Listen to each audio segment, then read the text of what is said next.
I want to start with first your personal thoughts on where we are today. On where we are today, um, well, I think that we have a long way to go, but the message is being communicated loudly and very clearly by the public. Uh, there have been some very atrocious, tragic incidents that have occurred, and it's time for change. It's time for positive change. And it's going to take all of us coming together, all stakeholders, government at all levels, and the community coming together to make the changes that are needed. These tragedies must stop. And these tragedies of the killing of Black people, Black men and women, unarmed Black men and women, by those charged with protecting and serving must stop. And we must come together to put in place the changes that can make things better. So as the director of the Department of Public Safety for the City of Columbus, what steps do you think need to be taken to alleviate the systemic racism? And also, what steps do you regret not taking, because you have been in public life as a public servant for so many years? Well, as you know, efforts have been going on for a very, very long time. And as you alluded to, I've been in public safety for more than 43 years. And I have been doing everything that I could possibly do. I was recruited, I was encouraged to step up, try to be a part of the solution. And I worked very hard and moved up the chain of command and became the first African-American fire chief. Did you feel like you had resistance along the way? Oh, absolutely. But I also had support at the same time. That's a very interesting point that I have seen publicized recently as well. There was always racism, there was always bias in the fire department, and there were always interveners. Those who intervened, helped, supported, and even mentored me. And I was mentored by the two fire chiefs who preceded me. But that doesn't take away what I had to go through. And they saw it, they were aware of it, and we talked about it. And I was recruited to try to help make a difference. Two chiefs before me, Harmon Duco, when I first made captain, recruited me to set up the internal investigations unit. And he personally told me that he was setting that unit up to get rid of the good old boy system. Because I think some of what's taken for granted in the community is how difficult it is to get enough evidence on wrongdoers in public safety to do something about them. It's hard enough to catch your average criminal or person in the community who does wrong. But when there's someone who is willing to intentionally do wrong and they are public safety professionals, it's even more difficult. But everyone's entitled to due process. And now we're seeing a new police reform that has been handed down by the governor and the mayor. Is it far enough though? Have we gone enough to really affect change? Because while your EEO policy sounds like a good start, but so many decades, we're still in this world of systemic racism. Yes, and you make a very important point. There are a number of different variables that will need to come into play to make the positive change that is needed.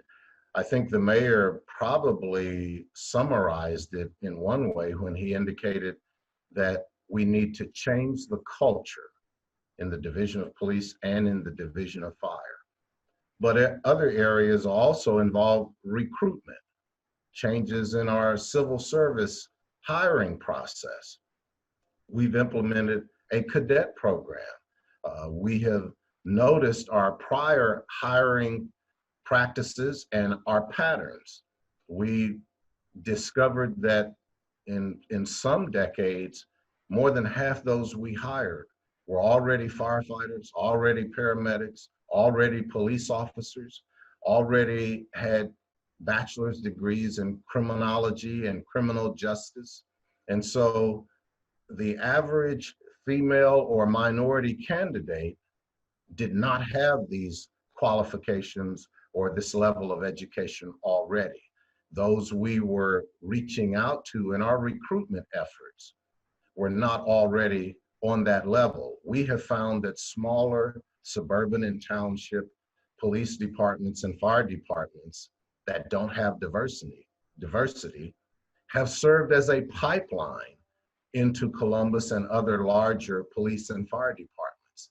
Those factors weren't taken into consideration enough.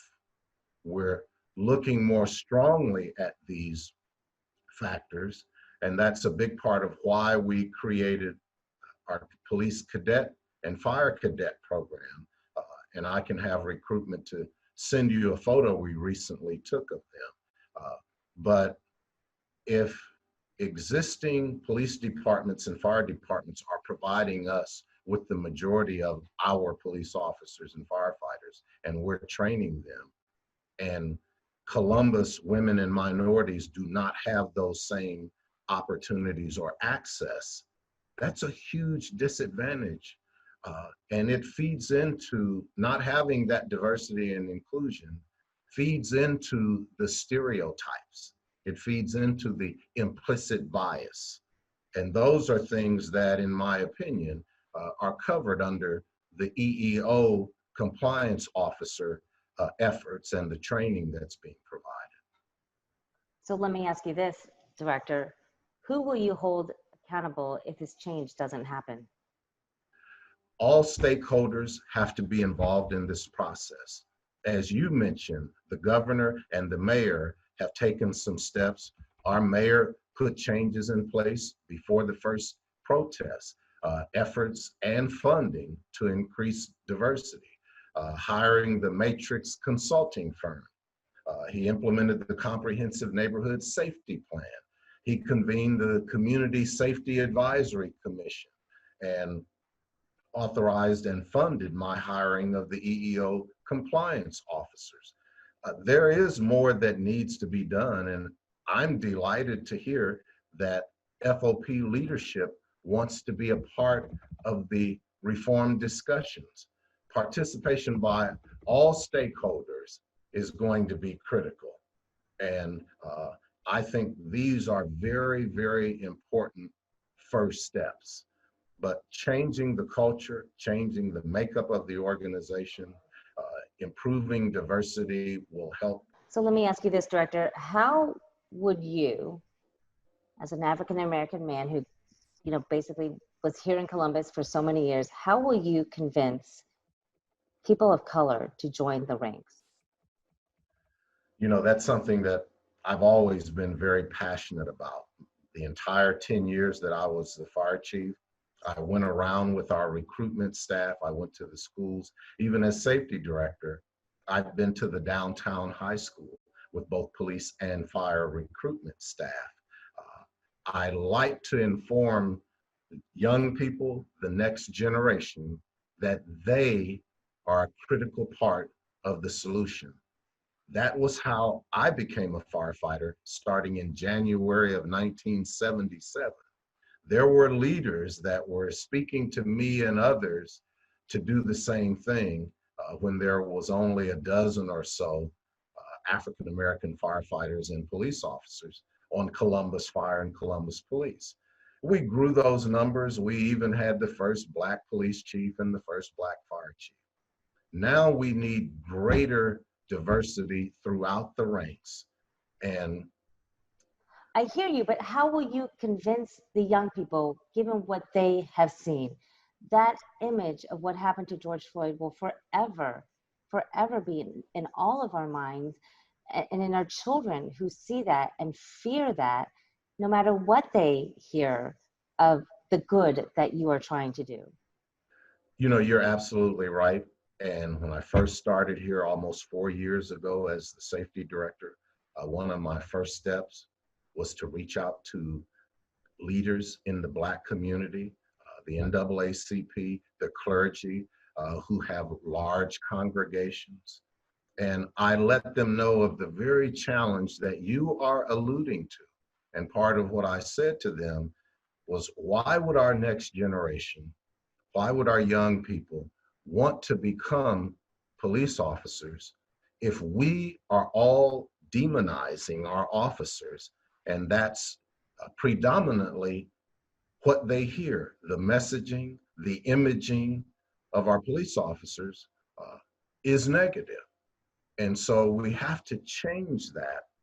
And we can honestly and truthfully change that by recognizing and acknowledging the good officers more often, the positive stories, and the good things that get done. They may not be quite as sensational, but we have an obligation to tell those stories as well and to build those relationships and emphasize and accentuate those relationships.